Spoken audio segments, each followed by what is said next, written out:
Bonjour et bienvenue au 47e épisode du Balado Cybercitoyen, le balado sur la vie privée, la cybersécurité et la technologie. Mon nom est Catherine, je suis votre animatrice pour aujourd'hui et je suis accompagnée de Sam Harper. Bonjour Sam. Salut Catherine. Donc aujourd'hui, on vous prépare en fait le premier épisode d'une série de 3. Est-ce que tu veux nous expliquer le concept qu'on a prévu pour les prochains épisodes, Sam? Ben ça, je pense qu'on voulait vous parler de vie privée. C'est un sujet qui nous tient à cœur, je pense, depuis longtemps. C'est quelque chose qu'on réfléchissait d'un peu comment l'aborder.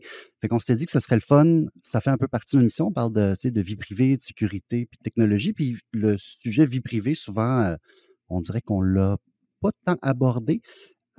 Donc, on s'était dit que ça serait le fun de faire une série un peu plus thématique là, sur la protection de la vie privée. Fait qu'aujourd'hui, c'est un peu la mise en bouche, l'introduction, le cours 101 là, de vie privée. Est-ce que tu veux donner un teaser de ce qui nous attend aussi pour les prochains épisodes? Pour l'instant, on en a prévu 3. Puis si jamais vous avez des suggestions puis que vous voudriez entendre parler d'autres sujets sur ce thème-là, ben n'hésitez pas à nous en faire part. Mais on s'est dit que la prochaine fois, on voudrait plus se concentrer vraiment sur la communication privée, donc les messageries, les courriels, etc., là, sur comment utiliser ça là, pour protéger sa vie privée. Puis la troisième, ce serait le sujet des manifestations ou comment manifester en toute sécurité et justement se protéger dans ce contexte-là. J'ai particulièrement hâte au 3e épisode là, de parler du sujet. J'ai l'impression que, pour une raison obscure que j'ignore, que ça risque de devenir très pertinent dans les prochaines années pour les citoyens, de savoir comment aller manifester des choses en toute sécurité. Donc, j'ai hâte qu'on puisse jaser de ça, en fait, entre nous. Donc, déjà, partant pour aujourd'hui, la vie privée. Je pense que déjà, pour commencer, c'est important de peut-être se pencher sur pourquoi est-ce que c'est même important. Je sais que quand on travaille justement sur la sécurité, je sais en tout cas que quand je donne des formations sur de sensibilisation sur la vie privée, une des choses que j'entends souvent, c'est que ça sert à rien, qu'il est trop tard, qu'il y a pas d'espoir, qu'on peut rien faire de toute façon, puis qu'au pire, on n'a rien à toucher. Je pense que c'est une bonne idée justement de debunk un peu ces différents statements-là, parce que je pense que c'est quand même encore pertinent de se soucier de sa vie privée. Ben, à la base, c'est important, puis ça fait partie des droits humains fondamentaux qu'on a. C'est un droit fondamental qui est quand même reconnu là, ici au Canada, puis en général en Amérique du Nord. Puis c'est aussi parce que les renseignements personnels, donc la possibilité de protéger ces renseignements personnels-là sur... tu sais, quand on parle de renseignements personnels, c'est pas juste son numéro de carte de crédit, là, c'est aussi avec qui qu'on parle, les choses qu'on lit, les choses qu'on regarde, les choses qu'on dit, nos idées politiques, nos envies. En tout cas, tu sais, ça peut être très large, mais c'est quand même très lié à notre identité. Donc, si on veut pouvoir jouir de notre liberté, ben, il faut aussi avoir une certaine protection de cette vie privée-là. C'est ça. Donc, c'est un peu un peu une base qui nous permet justement de jouir là, des autres libertés qu'on peut avoir. Tu parlais justement de, tu sais, comme ce qu'on consomme comme contenu, entre autres ce qu'on lit, etc. Ça me fait penser beaucoup à un cas justement de loi qui était passé justement au niveau de ce qu'on consomme en termes de vidéos, de films. Puis, dans le fond, à l'époque, ce que j'avais trouvé intéressant, c'est que ce qui s'était passé, c'est que, dans le fond, les contenus les vidéos, les cassettes qu'on empruntait au Blockbuster, c'était pas quelque chose qui était reconnu comme étant privé, jusqu'à temps que des journalistes fassent enquête et aient demandé ce que certains élus, par exemple, louaient dans leur quotidien. Pour ceux qui sont peut-être trop jeunes pour savoir comment ça fonctionnait un blockbuster à l'époque, il faut savoir qu'en dehors des différents films d'intérêt public généraux qui étaient disponibles, il y avait également une petite section secrète à l'arrière avec un petit rideau noir là, qui séparait les choses un petit peu plus coquins, disons. Et ça faisait également partie des choses qu'on pouvait savoir qui avait loué quoi et à quel moment dans cette catégorie-là. Et disons que ça n'a pas pris tant de temps pour qu'il y ait des lois qui passent à ce moment-là pour établir que, en fait, ce que tu loues au Blockbuster, c'est 100% une information privée, puis qu'une compagnie ne devrait pas avoir le droit de juste donner cette information-là à n'importe qui. Puis je pense que c'est un peu basé sur la même chose, là, peu importe ce que vous faites dans votre quotidien, c'est je dis pas nécessairement des choses outrageuses dans ma vie au quotidien, mais je préférais que quelqu'un puisse pas lire l'intégrité de mes conversations avec mes amis, que ce soit parce qu'on se confie des choses ou parce qu'on dit des choses que peut-être que, je sais pas, c'est des blagues de mauvais goût. Ça nous donne pas que ça soit répété au grand jour. Tout le monde a le droit un peu à son jardin secret. Puis, il y a aussi la notion de, OK, mais ça l'intéresse qui, ces choses-là? Puis, une des choses qui ressort justement, c'est, ben, on n'a rien à cacher, right? Mhm. Puis je pense qu'il faut toujours se questionner, on n'a rien à cacher par rapport à qui. Les lois, on sait, ça peut changer rapidement. On a juste à regarder un peu ce qui se passe chez nos voisins du Sud en ce moment, à quel point politiquement les choses changent rapidement. C'est pas une garantie qu'on va toujours être en accord avec qu'est-ce qui se passe au niveau politique dans notre pays.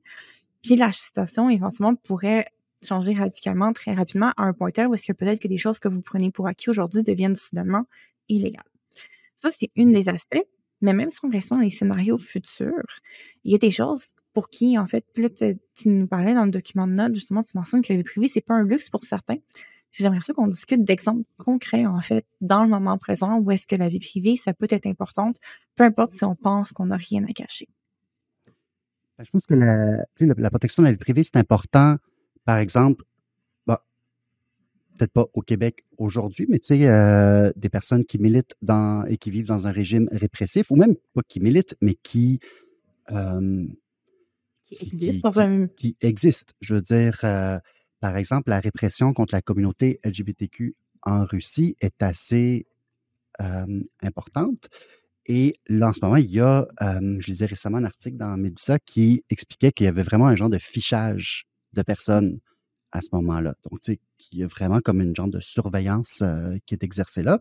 Donc, si on n'est pas dans un lieu comme ça, par exemple, je suis journaliste, mais tu sais, des journalistes qui travailleraient, par exemple, sur le crime organisé, mais c'est sûr que d'avoir une certaine protection de leur vie privée va aider pour justement éviter de recevoir les contre-coups de leur travail. Puis, je pense que tu voulais aussi parler, par exemple, des victimes de violences conjugales qui, elles aussi, là, ou eux aussi, ont besoin là, de cette protection-là. Là. Effectivement, tu sais, on sait que justement, un ex-conjoint peut parfois se servir de ces données-là en ligne pour traquer une victime dans le temps. Donc, ça rend souvent parfois même la situation de s'échapper de ces situations de violence encore plus complexes pour les victimes, étant donné que c'est difficile, en fait, de maintenir une vie privée sécuritaire en ligne. Donc, ça rajoute là, tout ce degré-là. Puis, si on peut, en plus, plus c'est difficile de se protéger, plus c'est difficile de se protéger, en fait, notre vie privée, plus c'est difficile de se protéger de quelqu'un qui veut justement nous retrouver. Je pense aussi également, là, en ce moment, les situations aux États-Unis avec le changement au niveau du droit à l'avortement. Là, tout d'un coup, les conversations avec une amie de peut-être ton cycle menstruel ou les données sur ton application qui te permettent de traquer ton cycle, tout d'un coup, c'est une donnée qui devient très privée et très importante à conserver de façon privée parce qu'elle Oui. pourrait potentiellement être prélevée par les forces de l'ordre et utilisée contre la personne pour criminaliser un geste médical. Donc, définitivement, il y a comme un contexte à tenir en compte. Je pense que c'est important, justement, de mettre l'emphase sur le fait que le droit à la vie privée, c'est, ben, comme tu le disais, c'est un droit qui est fondamental puis qui est important. Oui. Accessoirement, il y a aussi la notion du droit à l'oubli, je pense, qui est quand même important à mentionner par rapport à la vie privée. C'est quelque chose dont, je sais, quand on était jeune, on se faisait dire que l'Internet, c'était pour toujours. Hein. Puis on se rend compte que peut-être pas finalement. Mais il y a quand même la notion que ça peut être difficile parfois de retirer ces informations privées sur le web. Puis là, éventuellement, il arrive un moment où est-ce que s'il y a des brèches, nos données se retrouvent dans des environnements où est-ce qu'on n'a plus le contrôle nécessairement. Puis, au Québec, on va en parler un peu plus tard, mais cette notion-là de droit à l'oubli, il est présent, mais il est pas présent partout dans le monde. C'est pas toutes les compagnies qui vont bien le gérer. Mais je pense que c'est une partie qui est importante de la gestion de notre droit à la vie privée, en fait, d'avoir cette capacité-là de forcer un site web ou une entité à effacer les données qu'ils ont sur nous. Oui, tout à fait. Donc, niveau légal, au Canada, qu'est-ce qui se passe au niveau de la protection de notre vie privée? Est-ce que tu veux nous détailler un peu qu'est-ce qu'on a comme outil légal, en fait, pour se protéger? Ben, c'est ça. Au Canada, on a, premièrement, il y a une loi au niveau fédéral, qui est la loi sur la protection des renseignements personnels et des documents électroniques, ou LRPDE pour les intimes. En anglais, vous allez souvent voir l'acronyme, c'est PIPEDA. Il est comme plus facile à dire PIPEDA que LRPDE. Donc, souvent, même en français, les gens vont dire, ah oui, PIPEDA, parce que c'est la loi qui est sur la protection des renseignements personnels. En gros, c'est une loi qui qui devait être retravaillé. Il y avait même un début de travail là-dessus, mais avec les dernières élections, puis là maintenant avec le gouvernement qui est abrogé, on n'aura pas de réforme de cette loi-là tout de suite. En gros, elle est basée sur 10 principes qu'on voit un peu dans toutes les lois sur la vie privée. Souvent, vont avoir ces mêmes genres de grands principes-là, mais vont peut-être les appliquer ou dans les détails, là, ça va être un peu différent. Donc, vraiment, la responsabilité. Donc, il faut être c'est qui est responsable de la protection des données. C'est important. La loi va établir qu'il faut déterminer les fins de la collecte. Donc, si je demande le consentement à quelqu'un pour collecter quelque chose, il faut que j'explique là, à quoi ça va servir. Ça va encadrer le consentement, quand est-ce que je dois le demander, quand est-ce qu'il doit être explicite, quand est-ce qu'on peut dire, si la personne est rentrée sur mon site, ça veut dire qu'elle était d'accord. Donc, un consentement qui serait plus implicite. C'est quoi les limites de la collecte? C'est quoi les limites de l'utilisation puis la conservation de ces données-là? Par exemple, si je les anonymise, est-ce que je suis obligé de les détruire, etc. Aussi, l'exactitude, ça fait partie aussi de la vie privée. Là. Si quelqu'un a des informations sur nous, mais qu'elles sont fausses, puis que c'est ça qui circule là, dans le monde, c'est pas nécessairement très bon non plus. La sécurité, donc il faut les sécuriser, ces données-là. L'accès pour les personnes d'avoir accès à leurs données, ça, souvent, c'est difficile. Tu sais, par exemple, de savoir ce que Google a sur nous, de savoir ce que, je sais pas, la compagnie d'assurance, elle a sur nous, etc. Puis la possibilité de porter plainte si on pense qu'il y a quelque chose qui marche pas. Fait que ça, c'est puis la loi canadienne, elle est là, mais elle a quand même beaucoup moins dedans. Puis c'est pour ça que le Québec s'est doté d'une loi un peu plus robuste, disons, qui est la loi 25, qui est un peu en deux parties. Là. Il y a la loi sur la protection des renseignements publics là, pour les organismes publics, puis il y a celle pour les organismes privés, qui est basée un peu sur les mêmes grands principes, mais qui va souvent un peu plus loin. Comme elle va mettre des règles un peu plus claires ou un peu plus sévères. Dans les show notes, on vous mettra, il y a le bureau d'avocat Fasken qui a fait un genre de tableau qui compare là, pour chaque partie de la loi là, la différence entre la LRPDE fédérale et la loi 25 au Québec. Fait que c'est quand même intéressant de voir qu'est-ce qui est plus sévère et tout ça. Là. Est-ce que c'est assez, par contre? Ben, comme on dit, le diable est dans les détails. Fait que, il y a une chose. Premièrement, il y a le fait d'avoir une loi. Je pense que ça sensibilise quand même les gens. Tu sais, je veux dire, il y a des entreprises qui se sont mis à réaliser qu'ils détenaient des informations, puis que non, c'était pas le free-for-all, puis ils ne pouvaient pas faire n'importe quoi avec ça. Donc, je pense que ça, c'est bien. Il y a des peines sévères qui viennent avec ça si tu ne fais pas ce qu'il faut. Mais est-ce que, c'est ça, encore après, est-ce que c'est mis en application? Est-ce que les gens se font taper sur les doigts quand ils font des erreurs? Je pense que c'est avec l'usage là, qu'on va voir à quel point c'est là. Fait que oui, je pense que c'est toujours un pas dans la bonne direction, mais on veut toujours aller plus loin. Puis il y a quand même des organismes qui militent ou qui revendiquent d'aller plus loin. Puis une des choses, puis je pense que ce serait probablement pas une mauvaise idée, ce serait de bannir la publicité ciblée, tout simplement. De dire que le tracking pour amener de la publicité ciblée à quelqu'un, donc c'est tout le gros de la raison pour laquelle tout le monde vous suit partout sur Internet, c'est pour que si vous êtes allé cliquer sur, je sais pas moi, une vidéo de chat, ben après ça, on va vous montrer de la bouffe à chat, puis après ça, on va vous montrer, je sais pas moi, des niches à chat, ou je sais pas trop, là. Fait que c'est un peu ça. C'est quand même un point fort, sachant que l'Internet moderne pratiquement tient sur... En fait, c'est financé par la publicité ciblée. Sans la publicité ciblée, l'Internet serait probablement drastiquement différent. Genre, on n'aurait pas Facebook, on n'aurait pas la majorité de nos réseaux sociaux, on n'aurait pas de YouTube, on n'aurait rien de tout ça. Hein. Ben, je pense qu'on aurait d'autres choses. Il y a quand même des gens qui fabriquent des choses sur Internet sans ces raisons-là. Puis, il y a moyen de le faire. Peut-être qu'il y a moyen de le faire autrement. Il y a peut-être d'autres modèles. Tu peux vendre de la publicité. Je veux dire, les journaux avant vendaient de la publicité, la télé vendait de la publicité, puis n'avaient pas besoin comme de savoir comme exactement Qu'est-ce où que tu te j'avais promenais mangé dans la pour ville. déjeuner Puis exactement? c'est ça. Puis, J'avoue qu'effectivement, surtout avant l'arrivée justement de ces publicités hyper ciblées-là, à l'époque où est-ce qu'on consultait des sites web dans notre quotidien, autre que les 3 mêmes sites web en permanence, c'était possible de cibler juste en se disant: «Ah, les gens qui consultent ce genre de contenu-là doivent probablement être dans tel type de démographie», sans avoir à nécessairement savoir micro, là, cette personne-là a consulté telle chose, elle a regardé telle marque de voiture, fait qu'on va la cibler spécifiquement sur Ouais. ça. Exactement, fait qu'effectivement, il y a probablement d'autres modèles, là, qui seraient possibles. Puis le Electronic Frontier Foundation ont publié un document qui parlait un peu là, puis il avançait l'idée que de mettre la vie privée en avant, la protection. On n'a pas de bonne traduction. Privacy, c'est comme tu sais, les connotations sont un peu différentes, là. C'est comme il y a Mmh. comme un mot pour dire, genre, le respect de ta, de ton jardin intérieur. Je pense que ton jardin secret. Euh, Puis il disait que ça pourrait aider à résoudre beaucoup des problèmes qu'on a en ligne, Mmh.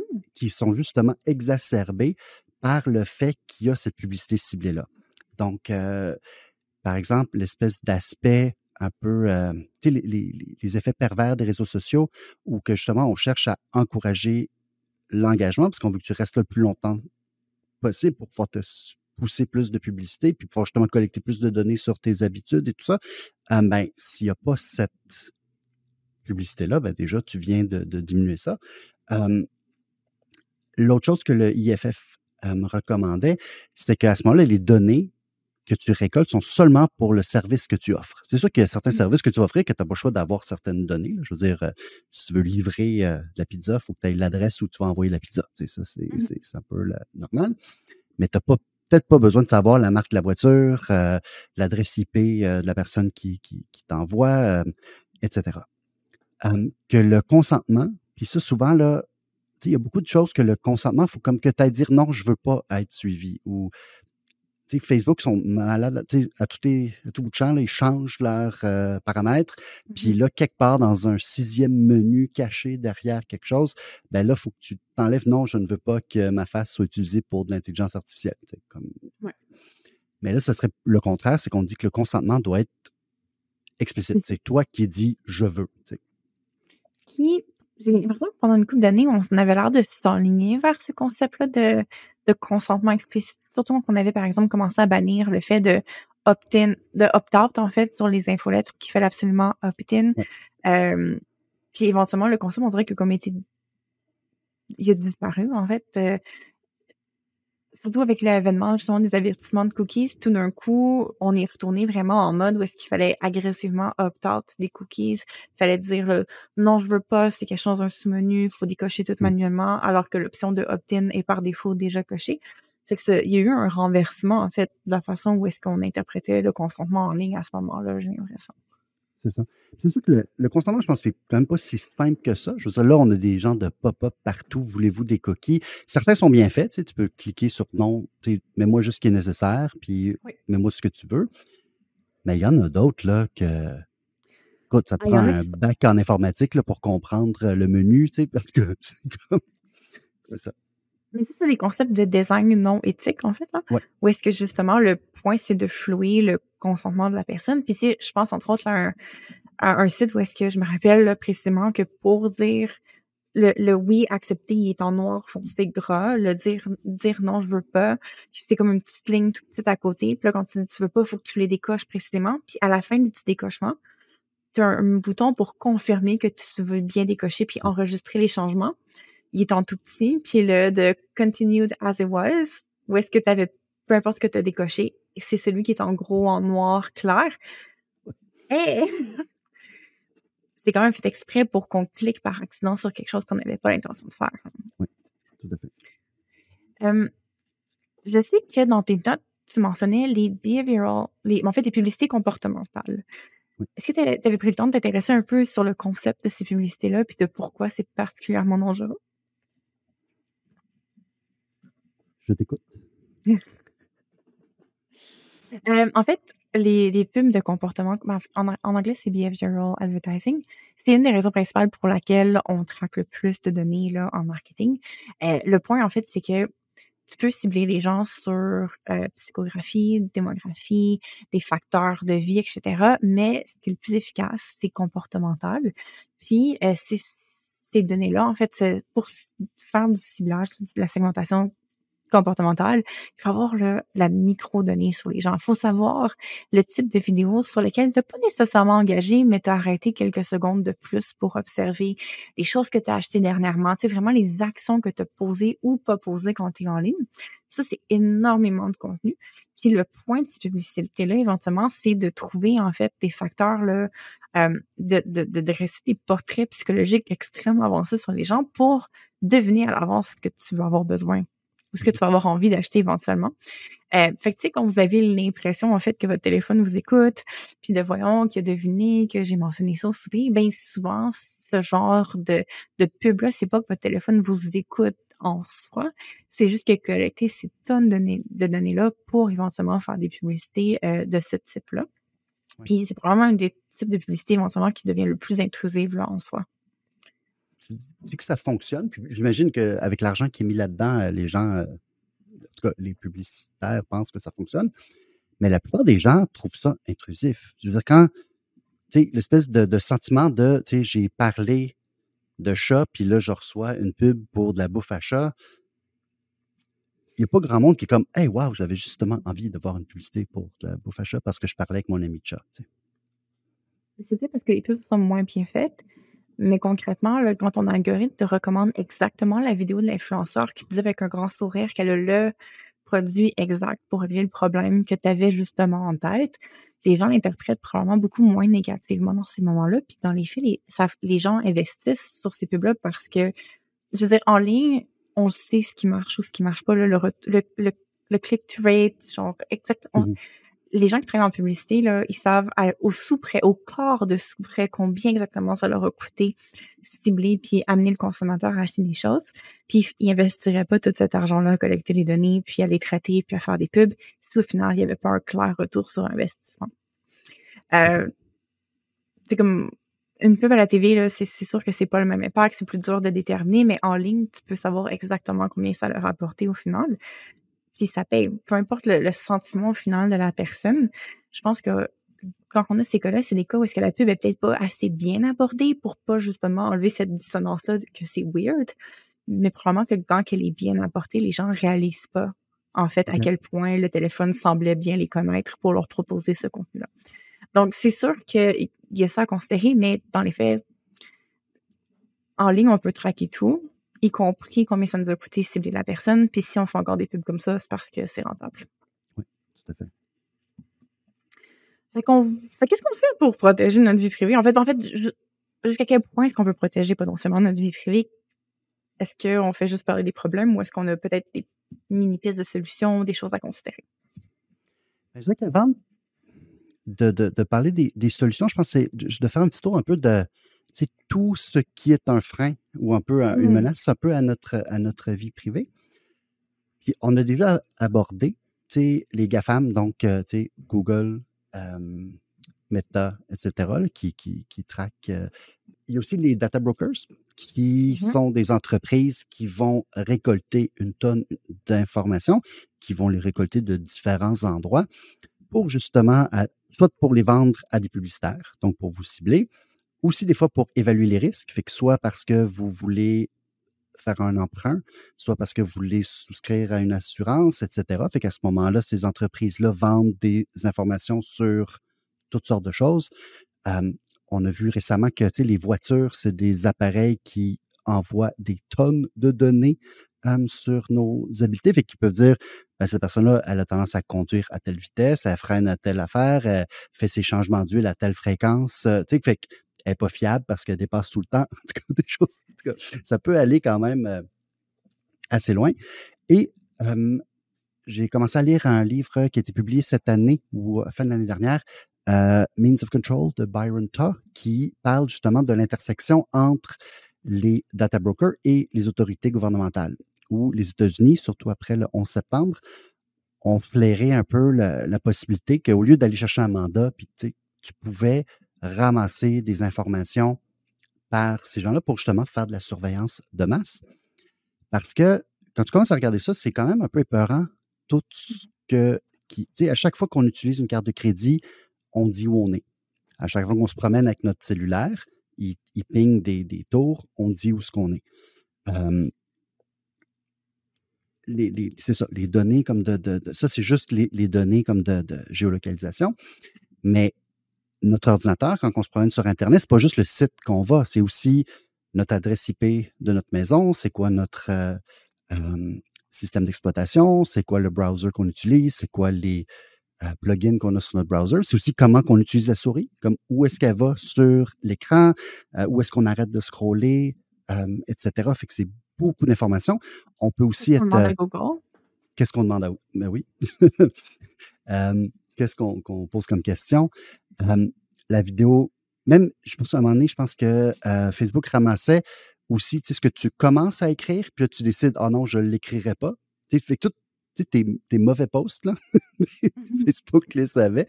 Donc, c'est ça. Fait que il y a comme une quantité énorme de données qu'on ne se rend même pas compte, là, qu'on diffuse quotidiennement. On peut rajouter la biométrique à ça aussi, là. On a de plus en plus des wearables, genre des Google Watch et autres de ce monde qui traquent notre température corporelle, notre niveau de stress. Ça peut être matché avec ce qu'on est en train d'écouter en ce moment. Je me rappelle à l'époque, pour ceux qui ne le savent pas, avant d'être en cybersécurité, j'étais en marketing. Ma job, c'était d'analyser des données marketing. C'était de regarder des fichiers Excel de données puis de faire du ciblage.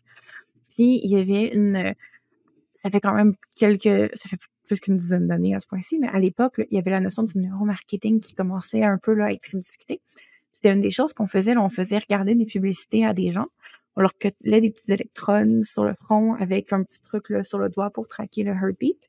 Puis on les faisait consommer du contenu en évaluant qu'est-ce que leur cerveau faisait, où est-ce que leurs yeux allaient, c'était quoi leur réaction. Puis on pouvait matcher, en fait, la publicité, le logo, où est-ce que le eye tracking allait avec la réaction cardiaque, puis si le cerveau encodait l'information ou pas.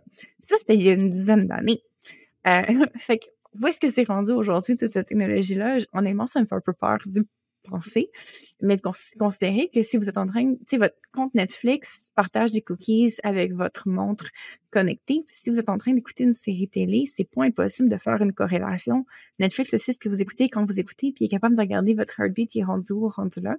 Il y a des corrélations que les données peuvent faire. Puis à l'époque, je me souviens en marketing, quand on critiquait cette collecte de données-là, ce qu'on nous disait, c'est que c'était pas un enjeu pour l'instant parce que de toute façon, un humain ne pouvait pas filtrer cette quantité de données-là. Il n'y avait pas de façon d'analyser toute cette quantité de données-là. Ça sera un enjeu plus tard, quand il y aura l'intelligence artificielle. Puis là, ben, en 2025, l'intelligence artificielle, elle est là, les algorithmes sont là, puis il y a les façons de procéder, de processer toutes ces infos, de traiter, en fait, cette information-là. Donc, définitivement, je pense que c'est inquiétant, surtout que, au final, avec assez de données, on peut désanonymiser, là, ces données-là. Oui. Ben, je pense que c'est d'ailleurs un peu un mythe qu'on peut désanonymiser, là. Il y a certains chercheurs qui vont dire que avec une quantité suffisante de données, on est capable de faire des recoupements pour retrouver là, qui était là-dedans. En tout cas, fait que c'est très difficile d'anonymiser, je veux dire. Oui, d'anonymiser, effectivement, parce que, tu sais, donc on y pense, là, à un certain point, il y a combien de jeunes femmes en cybersécurité qui habitent dans exactement tel quartier, qui a un chien qui est un border collie, tu sais, c'est assez de petits vecteurs d'information, éventuellement, me retrouver, Oui. ça se fait, là, c'est pas tant difficile. Je pense pas qu'il y a comme 14 Catherine dans mon quartier qui a des border collies puis qui travaillent en cybersécurité, tu sais. Fait qu'au final, ces informations-là, ça peut se désanonymiser, puis c'est une des inquiétudes, justement, quand on parle des forces de l'ordre, parce que tu mentionnais la notion que on sait qu'il y a des forces policières qui vont un peu bypasser le processus d'aller chercher des mandats de juge pour aller collecter les informations qui sont nécessaires pour mener enquête sur des gens sans avoir eu, justement, ces mandats-là. D'ailleurs, si genre c'est un concept qui vous intéresse de parler des enjeux du data broker, je plug toujours cette émission-là de John Oliver, mais il avait fait une émission spéciale sur justement les data brokers. Je pense que c'était l'année passée ou l'autre d'avant, qui était excellente puis qui abordait avec humour, oui, mais qui abordait en profondeur justement comment ça fonctionne, pourquoi c'est un enjeu, ces choses-là, puis c'est quoi les scénarios de catastrophes auxquels on peut arriver rapidement si on régule pas rapidement cette industrie-là. Quand on voit ça, ça peut sembler insurmontable et énorme. Mais tu sais, je pense que souvent, en cybersécurité, on commence par dire voici le ciel est en train de s'effondrer.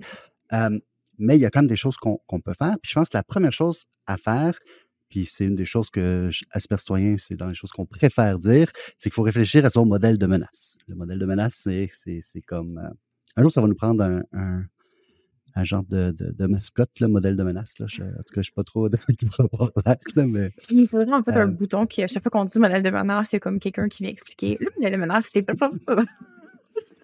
En gros, c'est de réfléchir à qu'est-ce qu'on veut protéger, puis à quel point, qu'est-ce qui est important pour nous de protéger, puis qu'est-ce qu'on se dit, là-dessus, je suis prêt à faire.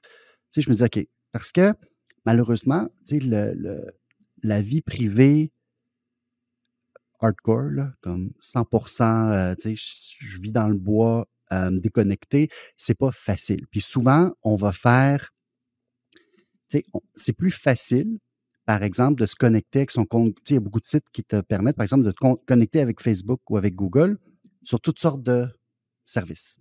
C'est sûr que c'est plus facile. Il y a comme une simplicité puis une facilité de juste dire, écoute, oui, connecte avec Google. Mais à ce moment-là, ce qu'on fait, c'est qu'on donne ces données-là. On est en train aussi de refaire des recoupements puis des liens. C'est ce que j'utilise sur tel site, mais c'est la même personne qui est sur l'autre truc. Donc, c'est ça. Fait que je pense que la première chose à faire, c'est de dire, entre être un livre ouvert, puis on vit pas de rideaux avec des murs en vitre, ou je vis dans le bois, puis j'ai des mines antipersonnelles tout autour de ma cabane. c'est quoi l'entre-deux? Une des choses, par contre, c'est un des discours que je trouve qu'on tient souvent, c'est la responsabilité ne devrait pas être juste. C'est philosophique, là. Mais la responsabilité ne devrait pas être juste individuelle, étant donné que les impacts sont collectifs. Oui. Fait que oui, il y a des choses qu'on peut faire, mais il y a probablement beaucoup. Ça serait vraiment plus efficace de mettre de la pression sur les entités gouvernementales et autres qui peuvent mettre en place des solutions qui sont collectives. Oui, tout à fait. Parce que individuellement, c'est ça. Les solutions individuelles, c'est parce qu'on vit dans un monde hostile, et donc ça prend des. Mais tout à fait, ce que ça prend, c'est une législation qui dit, regarde, la collecte de données, tu peux juste la faire dans tel cadre, de telle façon, puis il faut que ce soit utilisé de telle façon, puis après tant de temps, il faut que ce soit détruit, puis c'est ça. Faut, comme on discutait plus tôt, là, c'est la publicité ciblée, déjà, on réglerait une partie de ça. Je sais qu'au prochain épisode, on va parler un peu plus en profondeur, probablement, de comment est-ce qu'on se protège, mais dans l'optique de terminer l'émission sur une note un peu plus positive, après avoir dit qu'on vivait dans un monde hostile, est-ce qu'il y aurait des pistes de solutions déjà qu'on peut aborder un peu rapidement, qu'on peut au moins s'orienter pour vivre de façon un peu plus privée en ligne, disons? Mais, des fois, on peut quand même essayer de faire des choix technologiques, puis essayer de choisir soit la meilleure solution, des fois la moins pire des solutions, disons. Donc, par exemple, utiliser un browser qui va respecter notre vie privée. On mettra dans les show notes le lien vers privacytests.org qui liste comme près une dizaine de furteurs avec les pour et les contre de chacun sur la vie privée. Puis là, on voit que, par exemple, Chrome, c'est pas terrible en termes de vie privée, que Firefox peut-être un petit peu meilleur, que Brave est beaucoup meilleur en termes de vie privée. Et il y en a plein d'autres là, qui sont nommés là-dedans. Il y a certains plugins qu'on peut rajouter. Moi, j'aime bien Privacy Badger, qui est fait par le Electronic Frontier Foundation. Donc, c'est un chose qu'on installe, qu'on rajoute sur notre furteur, puis qui va bloquer les pisteurs. Fait que lui, ce qu'il va faire, c'est qu'il va empêcher justement. Puis des fois, il te le dit combien, là, puis c'est juste de voir ce chiffre-là, qui t'a bloqué 28 pisteurs sur une page. C'est quand même juste pour le fait de savoir qu'il y a tout ça qui est là, c'est quand même intéressant. Le moteur de recherche, on disait tantôt, par exemple, que Google nous écoutait. On peut consulter Google sans utiliser Google. Par exemple, le Start Page te permet, ça c'est comme un genre d'interface qui va aller chercher les résultats de Google, mais qui n'est pas relié là, comme à ton compte ou Fait qu'il n'y aura pas de données de pistage là, qui vont être. En tout cas, tes données de recherche ne seront pas collectées par rapport à toi. DuckDuckGo aussi, qui est un autre moteur de recherche là, qui ne va pas conserver les données. Lui va ramener les résultats de Bing, mais si vous faites -G, il te ramène les résultats de Google. Fait qu'on peut avoir les résultats de Bing ou de Google avec DuckDuckGo. Puis des fois aussi, juste de créer du chaos pour essayer justement. Puis là, on pourra rentrer plus dans les détails, je pense, la prochaine fois. Mais tu sais, de ne pas utiliser le même username ou le même courriel partout, ça permet un peu de brouiller les pistes, tu sais, parce que ça fait un recoupement de moins. Il y a plein d'autres manières qui peuvent nous recouper, mais ça en fait quand même un de moins. Certains services existent pour créer des alias. Fait que là, tu peux créer comme un genre de. C'est comme si tu faisais un nouveau email pour chaque compte que tu utilises, mais ça se retrouve tout dans la même boîte de réception. Fait qu'à ce moment-là, tu peux gérer tes choses. Moi, j'adore ça pour les infolettres, par exemple, de mettre. Puis ce qui est le fun avec ça aussi, c'est que cet alias-là, si jamais il se retrouve ailleurs, ben là, tu le sais qu'ils ont donné ton courriel à l'autre gang. Là. Puis, comme j'aime beaucoup l'OSINT, donc la recherche en ligne, je pense que c'est pas une mauvaise idée des fois de faire des recherches sur soi-même pour voir qu'est-ce qui est disponible, qu'est-ce que je peux trouver. Donc, vous faites une recherche sur Google avec votre nom, faites une recherche avec votre numéro de téléphone, faites une recherche avec votre adresse, les photos, regardez si elles se retrouvent ailleurs, etc. Là, fait que ça peut être une bonne idée de temps en temps juste de regarder un petit peu là, quel genre d'empreinte on laisse là, sur le web. Intéressant. Donc, Sam vous conseille de vous googler vous-même. Ce n'est pas être vain de se googler, c'est une mesure de cybersécurité, de s'assurer des informations qui sont sur nous en ligne. Génial. Sur ce, c'est pas ce qui conclut notre émission pour aujourd'hui. Donc, première émission sur notre série sur la vie privée. Si vous avez aimé le balado, vous pouvez nous aider à le faire connaître, partagez-le avec les gens autour de vous, parlez-en, donnez des 5 étoiles sur peu importe la plateforme de streaming que vous utilisez. Abonnez-vous surtout pour ne pas manquer le prochain épisode sur la vie privée. Et finalement, on remercie toujours DJ Mouton pour l'indicatif sonore. On vous dit à la prochaine.